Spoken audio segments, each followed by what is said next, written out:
स्वागत है गाइस आप सभी का एडवांस डिग्री में। आज हम आपको BSc third year 5th semester zoology का टॉपिक ओबलिया की लाइफ साइकिल पढ़ाने वाले हैं, जो कि ये लेक्चर नंबर 8 है और लेक्चर नंबर 7 तक हमने आपके सभी टॉपिक डिस्कस कर लिए। ये आज इस यूनिट का लास्ट टॉपिक है। अगली वीडियो में हम अगले यूनिट को स्टार्ट करेंगे। अगर आप हमारे चैनल पर अभी आए हैं तो आप पूरी यूनिट को प्ले लिस्ट में जाकर देख सकते हैं। मैंने डिटेल से और हिंदी में पढ़ा रखा है। अगर आपको किसी को इंग्लिश में नोट्स चाहिए तो आप हमें कमेंट कर सकते हैं। तो देखिए, आज ओबलिया की जो साइकिल है, जो लाइफ साइकिल है, वो रिप्रोडक्शन में भी आती है। तो आप ये जो लाइफ साइकिल है, ये दोनों चीज़ें पढ़ेंगे इसमें, रिप्रोडक्शन भी और लाइफ साइकिल भी। तो चलिए वीडियो को स्टार्ट करते हैं। तो देखिए, जो ओबलिया की जो जीवन चक्र होता है, जो लाइफ साइकिल होता है, इसे आज हम विस्तार से यानी कि डिटेल से पढ़ेंगे। सबसे पहले हम देखते हैं ओबलिया क्या होता है। ओबलिया क्या होता है? एक समुद्री जीव होता है। तो सबसे पहले मैं आपको जो ये आपका ओबलिया है, इसकी स्ट्रक्चर बता दूं। कुछ ऐसे टाइप की स्ट्रक्चर इसकी पाई जाती है। जिसने प्रीवियस लेक्चर नहीं देखा तो आप वो देख लीजिए। कुछ गोनोजोड्स होते हैं जिसमें एग्स पाए जाते हैं, तो कुछ इस टाइप की वो होती है।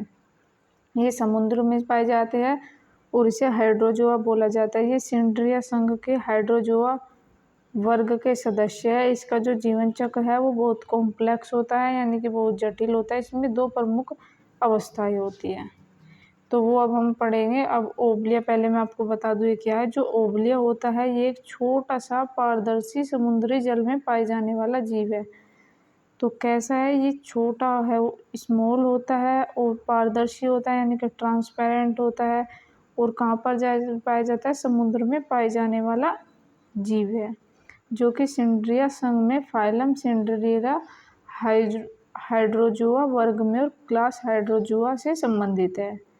जो ये कोनिकल होते हैं, ये जीव होते हैं, यानी एक ऐसे जीव है जो कि पोलिप्स मिलकर एक कॉलोनी बनाते हैं।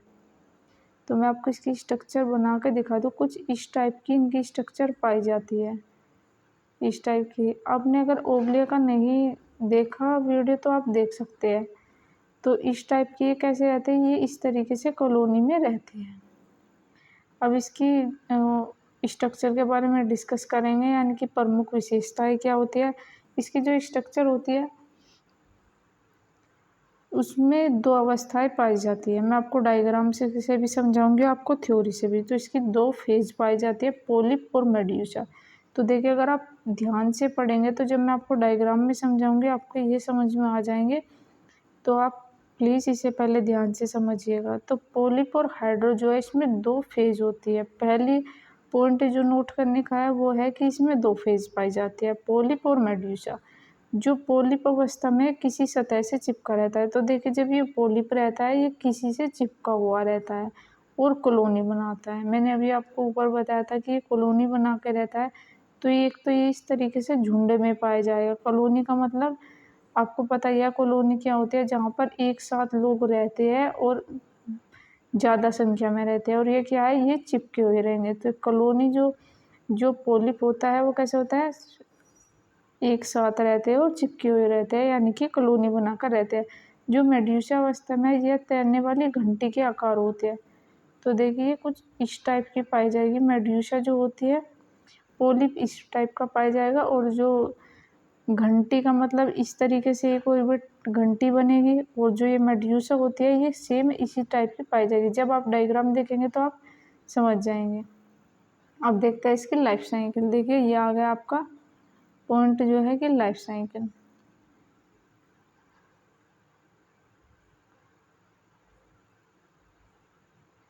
तो देखिए, ओबलिया का जो जीवन चक्र होता है वो अल्टरनेशन ऑफ जनरेशन होता है, यानी कि अल्टरनेशन होता है, यानी कि चक्र द्वैत आर्थिक होता है। यानी कि एक लैंगिक, यानी कि एक सेक्सुअल और एक एसेक्सुअल होता है। दो टाइप का होता है।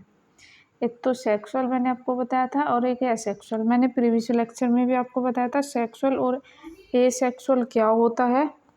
तो जो सिंड्रिया जो सिंड्रियोसाइट्स है, पहला जो है उसमें क्या है? सिंड्रियोसाइट। इसका शरीर जो होता है वो सिंड्रियोसाइट पाए जाते हैं, यानी कि जो बॉडी होती है उस पर सिंड्रियोसाइट पाए जाता है, जिनसे अपने शिकार को पकड़ता है।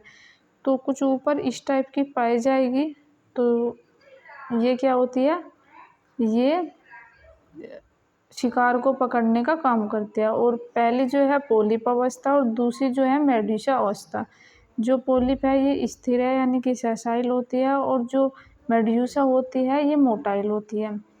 तो मोटाइल का मतलब होता है कि ये गति करती है, गतिशील होती है, यानी कि लोकोमोशन चलने फिरने का काम करती है।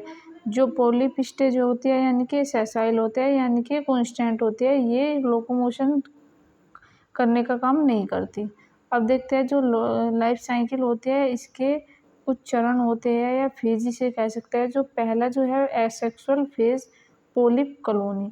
तो ये जो इसमें कॉलोनी जो बनेगी वो एसेक्सुअल फेज की बनेगी। पहले जो कॉलोनी बनेगी उसमें कौन आएगा? पोलिप आएगा। तो ओवलिया का जो जीवन यात्रा एक पोलिप कॉलोनी से शुरू होता है। तो इसका जीवन ही कैसे शुरू होता है? कोई भी पोलिप होता है या कॉलोनी होती है, उससे इसका जीवन भी शुरू होता है।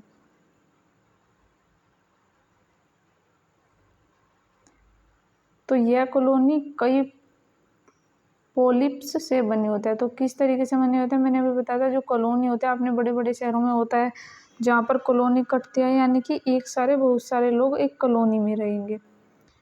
तो पोलिप से बनते हैं। इसमें दो प्रकार के पोलिप्स पाए जाते हैं। पहला जो है गैस्ट्रोजोइड, दूसरा जो है गोनोजोइड्स। तो ये दो पाए जाते हैं, यानी कि जनन पोलिप और पोषण पोलिप। अब नाम से ही पता चल रहा है, जन्म देने वाले और दूसरा पोषण करने वाले। तो दो टाइप के इसमें पोलिप्स पाए जाते हैं। तो जो जनन पोलिप्स से मेडुसा की कलिकाएं बड्स बनती है, जो धीरे धीरे विकसित होकर मेडुसा बन जाती है। तो क्या कहा, जो पहले बड्स बनते हैं वो बाद में मेडुसा का फॉर्मेशन करते हैं, यानी कि वो मेडुसा बन जाते हैं। जो मेडुसा देखिए, पहले तो हुआ एसेक्सुअल में पहले आपको सेक्सुअल और एसेक्सुअल बता दो। तो देखिए जो सेक्सुअल होता है, जो एसेक्सुअल होता है यानी कि एक्सटर्नल फर्टिलाइजेशन, इसमें मेल और फीमेल की बॉडी का अलग ज़रूरत नहीं होता, ये बॉडी से बाहर भी फर्टिलाइजेशन हो जाता है। और जो सेक्सुअल रिप्रोडक्शन होता है वो दो बॉडी से होता है, यानी कि मेल फीमेल जब उनके गैमेट जो स्पर्म और एग जब फ्यूज़ करेंगे तब फर्टिलाइजेशन की प्रोसेस जो होगी कंप्लीट होगी। तो ये क्या होगा, ये सेक्सुअल हो गया। ये इंटरनल फर्टिलाइजेशन होता है। तो जो मेडुसा होता है फिर पहले तो बनेगा एसेक्सुअल, यानी कि एक्सटर्नल फर्टिलाइजेशन होगा। उसकी कंप्लीट होने के बाद में जब मेडुसा बन जाएगा तब दूसरी फेज चलेगी, यानी कि सेक्सुअल फेज। मेडुसा अम्ब्रेला जैसी संरचना होती है, तो वो कुछ इस टाइप के पाए जाते हैं। यह स्वतंत्र रूप से स्विमिंग या तैरते रहते हैं। तो ये आ गई आपकी लाइफ साइकिल। तो मैं आपको अब ये डिटेल से समझा दूँ। तो सबसे पहले मान लीजिए ये कोई भी अडल्ट क्या है, मान लीजिए क्या है, ओवलिया है। तो सबसे पहले आपको ये क्या मैच्योर या फुल डेवलपमेंट पोलिप यहाँ दिखाई दे रहा होगा।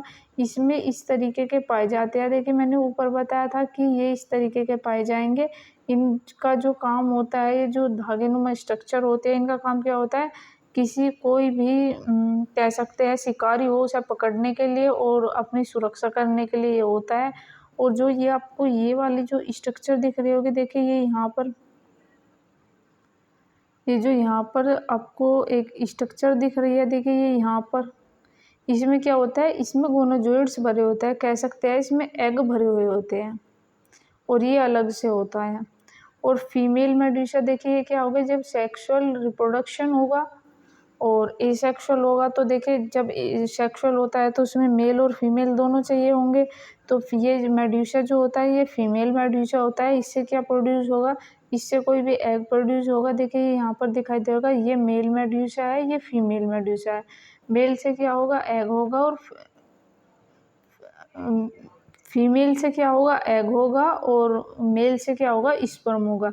जब फीमेल का जो एग होता है और जो मेल का जो स्पर्म होता है तब ये फ्यूज़ करते हैं, तभी तो जाइगोट का फॉर्मेशन होता है।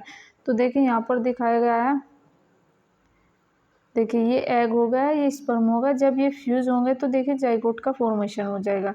जाइगोट का फॉर्मेशन आपने ग्लैस्टुलेशन ब्रास्टुलेशन पर रखा है कि 2 सेल के बाद 4 सेल में डिवाइड होगी, 4 सेल में 8 सेल, 8 सेल के बाद में 16 और 16 के बाद में 32 सेल का फॉर्मेशन हो जाएगा। तो देखिए उसके बाद में जाइगोट का फॉर्मेशन होगा। जाइगोट बनने के बाद में 2 सेल डिवाइड हो गए, उनका बराबर न्यूक्लियस डिवाइड होगा, यानी कि पहले कोई भी एक सेल है, इसमें एक ही न्यूक्लियस है, बाद में ये बीच में से इस तरीके से सेशन हो गया, सेक्शन कर दिया, तो ये जो न्यूक्लियस है वो भी सेपरेट हो गए। उसके बाद में यही प्रोसेस, यानी कि ये जो बड़ा एग है इसमें से 4 कह सकते हैं अलग अलग गैमेट्स का फॉर्मेशन हो जाएगा। फिर 4 बनने के बाद में 8 बन जाएंगे इसी तरीके से। देखें इस तरीके से 8 का फॉर्मेशन हो, इसी तरीके से 8, 16, 32।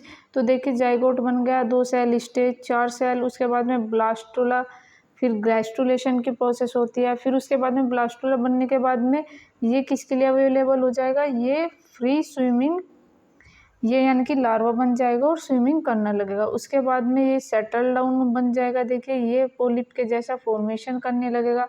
उसके बाद में ये यंग पोलिप बन जाएगा और उसके बाद में डेवलपिंग यंग पोलिप बन जाएगा। तो आई होप कि आपके समझ में आई होगी, मैंने आपको पूरी लाइफ साइकिल समझाई। तो एक बार और बता दूं, उसके बाद में डेवलपिंग यंग बन गया, फिर फुल्ली डेवलपिंग हो गई।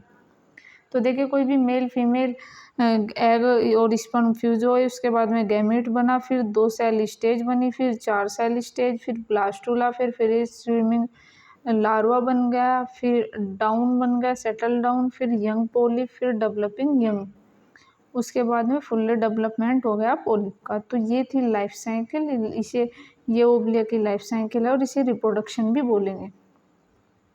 अब इसे ये जो यह यौन जनन सेक्सुअल रिप्रोडक्शन करती है, जो नर, देखिए वही सभी चीज़ें लिख रहा है, जो नर मेडुसा शुक्राणु यानी कि स्पर्म बनता है, और मादा में एग, जो फीमेल होती है उसको एग बोला जाता है, उसे एग बोला जाता है, और जो मेल होता है उसमें स्पर्म होता है।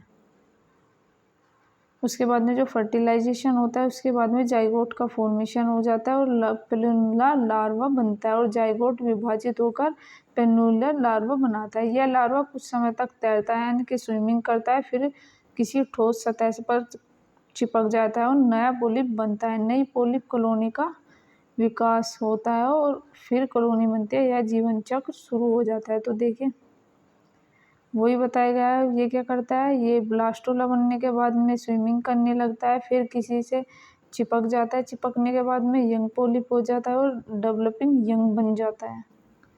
तो आई होप कि आपके समझ में आई होगी ये पूरी लाइफ साइकिल। तो कैसी लगी आज की वीडियो ज़रूर कमेंट करके बताइएगा। तो थैंक यू गाइस, मिलते हैं किसी नए टॉपिक के साथ में, जब तक के लिए आप हमारे चैनल से जुड़े रहिएगा।